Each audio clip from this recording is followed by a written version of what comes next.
Good morning friends. मैं हूं वंदना भारती और आप देख रहे हैं कमोडिटी इनसाइट्स विद वंदना भारती। आज के ट्रिगर्स क्या क्या है ये काफी इंपॉर्टेंट है क्योंकि आज या यूएस का जीडीपी डेटा आना है और जीडीपी डेटा इस पर नेगेटिव आना है, जिसकी वजह से बाजार जो है बिल्कुल रेंज में यहाँ पे दिखता हुआ नजर आ रहा है। और इसका इम्पैक्ट आप पहले से ही डॉलर इंडेक्स पे आता हुआ यहाँ पे देख रहे हैं क्योंकि डॉलर इंडेक्स में ये काफी ज्यादा गिरावट हम लोगों ने आता हुआ देखा है।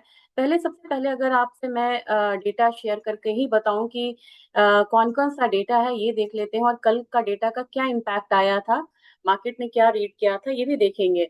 तो आज यह ड्यूरेबल गुड्स डेटा है जो कि यहाँ पे काफी बढ़िया स्ट्रांग होके आने की उम्मीद है।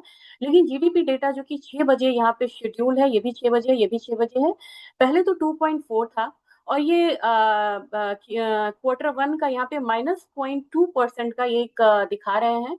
और निगेटिव में ये डेटा है, इनिशियल जॉबलेस क्लेम पे कम लोग आ रहे हैं। लेकिन अगर कल का डेटा आता हुआ हम देखें तो न्यू होम सेल्स क्योंकि था कि 722 प्रीवियस था, एक्सपेक्टेड था 694 आने का, उससे भी काफी खराब आया है मई में। यानी कि home sales, new home sales में स्लगिशनेस आई है, ये एक अच्छी बात नहीं है।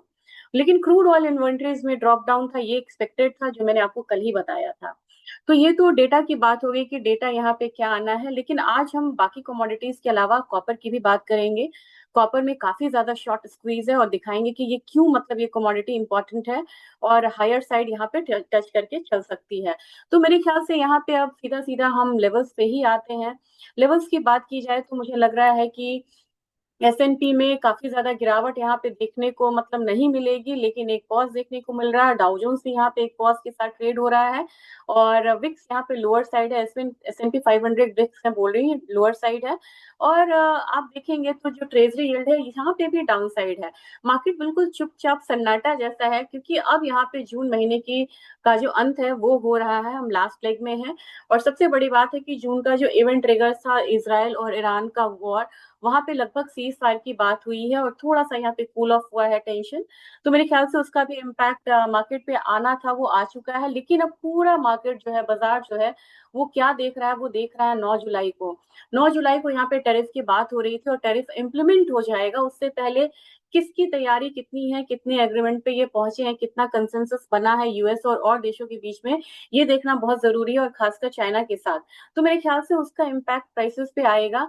डॉलर इंडेक्स तो यहाँ पे गिरा हुआ है लेकिन गोल्ड यहाँ पे संभलता हुआ नजर आ रहा है। स्पॉट गोल्ड की बात करें तो 3333 का लेवल है यहाँ पे। सिर्फ $1 का अपसाइड है, लेकिन आप बोलेंगे $1 का अपसाइड है, ये निगेटिव से पॉजिटिव जोन में आज के दिन में आया है। इसने लो लगाया हुआ था 3329 का, यहाँ पे $4 ऊपर है। तो धीरे धीरे यहाँ पे बेस बनाता हुआ ये कमोडिटी बनाती हुई नजर आ रही है। 3348 के करीब यहाँ पे गोल्ड फ्यूचर्स ट्रेड हो रहा है कॉमिक्स में। और यहाँ पे भी हम लोगों ने $4 का बढ़त आते हुए देखा है।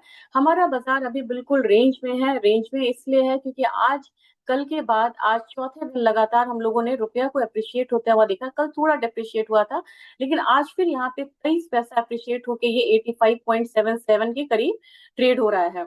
मेरे ख्याल से यहाँ पे अब गोल्ड में थोड़ा हमारा तो लिमिटेड रहेगा एक्शन। और यही वजह है कि हम लोगों ने 78 रुपया डाउन यहाँ पे देखा है गोल्ड प्राइसेस को। लेकिन ओवरऑल मुझे लग रहा है कि जिस तरीके से आज निगेटिव डेटा है, एक अपसाइड लेना चाहिए और 97,800 98,000 एक रेजिस्टेंस रहेगा। जबकि यहाँ पे 96,400 के करीब हम लोग एक सपोर्ट आता हुआ देख सकते हैं गोल्ड प्राइसेस में। आज जो बायस है वो थोड़ा अपसाइड का रहेगा। लेकिन क्लैरिटी कल भी मैंने कहा था, आज भी सेम चीज मैं कहूंगी, ट्रेंड सेम है और सिल्वर में ज्यादा दम है।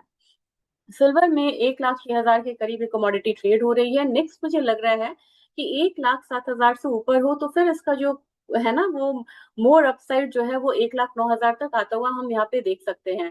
तो मुझे लग रहा है कि आज के दिन में 1,07,000 से ऊपर की क्लोजिंग होना काफी इंपॉर्टेंट है सिल्वर के लिए। और अपने बाजार में ये अपना जो इंटरनेशनल मार्केट है, वहां पे मुझे लग रहा है कि $37 काफी बढ़िया रेजिस्टेंस है, स्ट्रॉन्ग रेजिस्टेंस है, उसको पार करना भी इसके लिए काफी इंपॉर्टेंट है।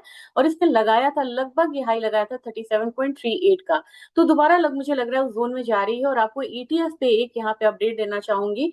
ईटीएफ बाइंग सिल्वर में बढ़ी और जून जून में 300 टन का ईटीएफ बाइंग हुआ है इस कमोडिटी में। तो मेरे ख्याल से ईटीएफ बायर अभी भी यहाँ पे एक्टिव है। फिजिकल इसकी जो डिमांड है वो बढ़ी है यूएस में। और इसकी वजह से मुझे लग रहा है कि सिल्वर प्राइसेस यहाँ से एक अपसाइड जो है वो लेता हुआ नजर आएगा। बात करें क्रूड ऑयल की, क्रूड ऑयल अब इस लेवल पे यानी कि 65 से लेके मैं आपको इसका नेक्स्ट सपोर्ट बताती हूँ। 63.87 का इसने लगाया है। आप मान के चलिए 65 से 63.5 ये इसका जोन रहेगा जहां पे ये कमोडिटी एक कंसोलिडेशन जोन में फिर से आ सकती है। आज के दिन थोड़ा मुझे लग रहा है कि एक अपसाइड लेता भी है तो केप्ट रहेगा, क्योंकि शाम का डेटा जीडीपी का नेगेटिव है। तो मेरे ख्याल से 65 $66 ऊपर नीचे की तरफ $64 इस रेंज में यहाँ पे आज कारोबार हो सकता है। अपना बाजार 5607 के करीब ट्रेड हो रहा है, बिल्कुल ही रेंज में है। तो कल के हायर साइड को ही आप एक अपसाइड रेजिस्टेंस मानेंगे और ये है 5700 के करीब का, जबकि डाउनसाइड पोटेंशियल जो है इसमें 5550 का होना चाहिए। यही कमोडिटी यहाँ पे स्ट्रांग होती है फिर से नजर आ रही है। और आज तो हम लोगों ने एक गैप अप ओपनिंग की तरह ही इसमें देखा है, या शिफ्ट भी आप इसे मान सकते हैं। $3.5 यहाँ पे नेशनल गैस ट्रेड हो रहा है इंटरनेशनल मार्केट में। हमारा बाजार 307 307.5 है। यहाँ पे मुझे लग रहा है कि प्राइसेस अब फिर से धीरे धीरे एक यहाँ पे बॉटम बनाया है। बॉटम मैं आपको बताना चाहूंगी लेवल क्या है, 295 के करीब का। और यहाँ से एक अपसाइड देखने को मिलेगा तो फिर 325 का लेवल आप इंटैक्ट होना चाहिए, यही इसका डिस्टेंस है। जबकि आपको सपोर्ट इसने न्यू बनाया है 295 का। अब बात करेंगे बेस मेटल काउंटर की। बेस मेटल काउंटर में कल ये आज का अगर आप हाई देखेंगे, ये पता नहीं ये ट्रेड हुआ होगा या फिर यहाँ पे एक फॉल्स वो है, लोग ट्रेड नहीं कर पाए होंगे। जिंक की बात हो रही थी, जिंक में हम लोगों ने कहा था कि 262 अब एक नया हाई जाना चाहिए, न्यू रेजिस्टेंस के करीब जाना चाहिए। और जिंक और कॉपर दो स्ट्रॉन्ग कमोडिटी है। अगर आप कल का सीएनबीसी रेफर करेंगे वहां पे भी मैंने कहा था आज जो हाई लगा है ये देखने लायक है। आज एक स्पाइक लगा है 264 का, आप चार्ट जरूर रेफर करिएगा। रिस्ट्रिक्शन है मेरे पास 264 का इसने एक हाई लगाया है।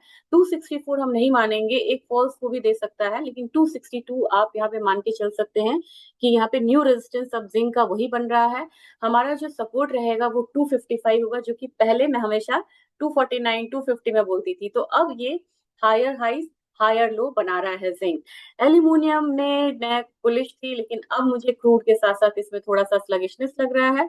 मुझे लग रहा है कि एल्यूमिनियम प्राइसेस 245 के करीब तक नीचे आ सकता है, यही इसका सपोर्ट है। और हमारा जो रेजिस्टेंस रहेगा अगेन 249 ही यहाँ पे रहेगा। कॉपर की बात करने से पहले मैं आपको कुछ दिखाना चाह रही थी। कुछ लोगों को आप फॉलो कर सकते हैं जो कि बिल्कुल एलएमई में आपको यहाँ पे काम करते हैं, या दूसरे रिसर्च हाउस है वहां पे भी क्या इनका व्यू है और वो फैक्ट्स बताते हैं, ये काफी इंपॉर्टेंट होती है बात होती है। और इसमें हम आज डिस्कस करेंगे कि किस तरीके से यहाँ पे एलएमई में स्टॉक है, यानी कि एलएमई में रशिया का काफी ज्यादा स्टॉक है। तो आपको देखने में तो लगेगा कि स्टॉक में तो ड्रॉप डाउन नहीं होता, फिर भी ये लोग क्यों बोलते हैं कि शॉर्ट स्क्वीज है और यहाँ पे इसका भाव बढ़ेगा। इसलिए क्योंकि अगर आप यहाँ पे देखिए LME on warrant copper stocks है। अब ऑन वारंट कॉपर स्टॉक्स में जो जितना भी पर्पल आप देख रहे हैं ना, ये सब रशियन स्टॉक्स है। और बाकी जो टोटल स्टॉक्स है ये ब्लू लाइन डिपिक्ट कर रहा है। तो आपको पता चलेगा ये ज्यादा था, पहले ज्यादा था, लेकिन अब यहाँ पे रशियन स्टॉक्स जो है वो डोमिनेट कर रहा है, बाकी का स्टॉक है ही नहीं। जिसकी वजह से लगातार यहाँ पे चाइना पे एक प्रेशर है कि वो एक्सपोर्ट करे और यहाँ पे जो हेजिंग वगैरह में है उनको मतलब माल को सप्लाई करे। तो यूरोप पे बहुत ज्यादा प्रेशर है और जितना भी है वो रशियन ओरिजिन का है। अभी 97.9% ऑन वारंट कॉपर स्टॉक्स जो है वो आपको रशिया का है, जिसको ये टच नहीं करेंगे due to that ban and all. तो आप समझ सकते हैं कि एलएमई की हालत क्या है और कितना ज्यादा यहाँ पे शॉर्ट मतलब फॉल है स्टॉक्स का। दूसरी चीज यहाँ पे मैं बताना चाहूंगी, बैकवर्डेशन।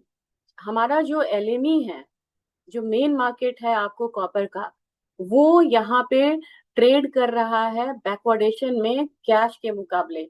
यानी कि अब ये मैं आपको समझाना चाहूंगी कि क्या होता है, जिसमें आप ये कैसे आप जानेंगे।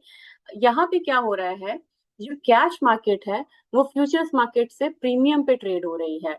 तो इसका मतलब क्या होता है, जब कैश मार्केट जो है यानी कि स्पॉट मार्केट, आपका फिजिकल मार्केट अगर फ्यूचर्स मार्केट डेरिवेटिव से प्रीमियम पे ट्रेड हो रही है, यानी कि महंगे दाम पे ट्रेड हो रही है, इसका मतलब है कि डिमांड अभी बहुत ज्यादा है फिजिकल में। और इस बार जो है वो रिकॉर्ड डिमांड हम लोगों ने देखा है। और पता है आपको ये डिमांड कितना है, $1572 का है पर टन। पर टन आपको 1572 डॉलर का यहाँ पे एक जो कह सकते हैं कि प्रीमियम है वो चल रहा है, और ये रिकॉर्ड प्रीमियम है। ऐसा पहले भी हुआ है लेकिन इतना ज्यादा भारी प्रीमियम नहीं था, जिसकी वजह से मुझे लग रहा है कि अपना जो कॉपर है एमसीएक्स में, वहां पे भी एक ब्रेकआउट देखने को मिल सकता है 889 अबव। मुझे एक्सपेक्टेशन है कि प्राइसेस एक बार 920 से 925 वाला जोन जो है वो जा सकता है। तो कहने का मतलब है कि आप इंट्राडे अगर आपको सेलिंग करनी है, यहाँ पे मेरा पर्सनल एडवाइस नहीं होता है कि मैं आपको बताऊं लेवल्स, लेकिन कॉपर में अगर आपको सेलिंग करनी है इंट्राडे करिए, लेकिन पोजिशनल सेलिंग करके, ये माहौल नहीं है चलने का, और उसको आप रिस्पेक्ट करिए क्योंकि मेन ट्रेंड अभी अपसाइड का है। अब कॉपर के अलावा जब बात की जाए तो मैं लेड की बात कर रही थी। लेड भी अब यहाँ पे 180 के करीब गया है, 182 यहाँ पे नेक्स्ट अपना टारगेट अपसाइड रेजिस्टेंस रखेंगे। और अब सीधा सीधा आते हैं हम लोग एग्री काउंटर पे। एग्री काउंटर पे नीड बेस्ड बाइंग अब सीए में भी हो रही है। मानसून यहाँ पे प्रोग्रेस कर रहा है, उससे बहुत ज्यादा मानसून के प्रोग्रेस और सोइंग लैंड पे कितना सोइंग हुआ उस पर बहुत ज्यादा मार्केट रिएक्ट कर रहा है। आपको याद होगा मैंने 19,800 और 20,000 का कहा था जीरे में, वो लगभग वो लेवल्स जो है वो आता हुआ दिख रहा है। मुझे लग रहा है कि 20,000 से 20,500 एक रेंज रहेगा जहां जीरा जा सकती है। ये कमोडिटी एक्सपोर्ट ऑर्डर्स भी इसके खुल रहे हैं, लेकिन किसान भाई तैयार है यहाँ पे 20-21 हजार के रेंज में फिर से अपने स्टॉक्स को रिलीज करने के लिए। उनसे मेरी यही गुजारिश है कि आप थोड़ा सा इस बार लंबा होल्ड करें, कम से कम प्राइसेस को 20-22 हजार जाने दे, 22 हजार जाने दे, फिर आप स्टॉक को रिलीज करिए, क्योंकि इतना ज्यादा भी यहाँ पे स्टॉक्स नहीं है। टर्मरिक की बात की जाए, टर्मरिक में हम लोगों ने कल काफी एक गिरावट आता हुआ देखा था। मैं कोशिश करूंगी कि मैं स्पॉट मार्केट में बात करके इसका रीजन फाइंड आउट करूँ। 13,600 आज नीचे का सपोर्ट लग रहा है और 14,000 ऊपर का एक रेजिस्टेंस लग रहा है। गिरावट आपको आई है धनिया में भी। धनिया में मैं हायर साइड पे थी, लेकिन मुझे लग रहा है कि 6980 का लेवल नहीं टूटना चाहिए, और अपसाइड जो है वो 7200 तक का ही रहेगा। अब बात की जाए कैस्टर की, तो कैस्टर बिल्कुल स्ट्रॉन्ग रुख में है, और यहाँ पे मुझे लग रहा है कि 6800 मतलब बहुत जल्दी आपको देखने को मिल सकता है। तो 6800 का एक रेजिस्टेंस रखेंगे, हमारा जो सपोर्ट होगा वो 6700 का होगा। और ग्वार काउंटर की बात की जाए तो कल के बाद आज भी यहाँ पे एक बेरिश प्रेशर देखने को मिल रहा है। मेरे ख्याल से 5070 एक लेवल है जहाँ पे ग्वार सीड को सपोर्ट लेना चाहिए, और अगेन 9345 का एक रेंज है जहाँ ग्वार गम को यहाँ पे आप सपोर्ट लेता हुआ देख सकते हैं।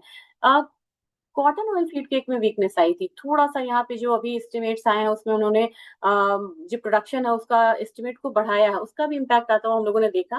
लेकिन आज मार्केट संभल रही है, तो 3150 से लेके 3110 के जोन में यहाँ पे ट्रेडिंग जो है वो हो सकती है। तो ये चीज आप ध्यान दीजिएगा। शाम में डेटा है और जीडीपी डेटा है, इम्पोर्टेंट है, और इन डेटा पे ध्यान रखते हुए ट्रेड करेंगे। कुछ अपडेट होगा तो मैं जरूर दूंगी। Thank you.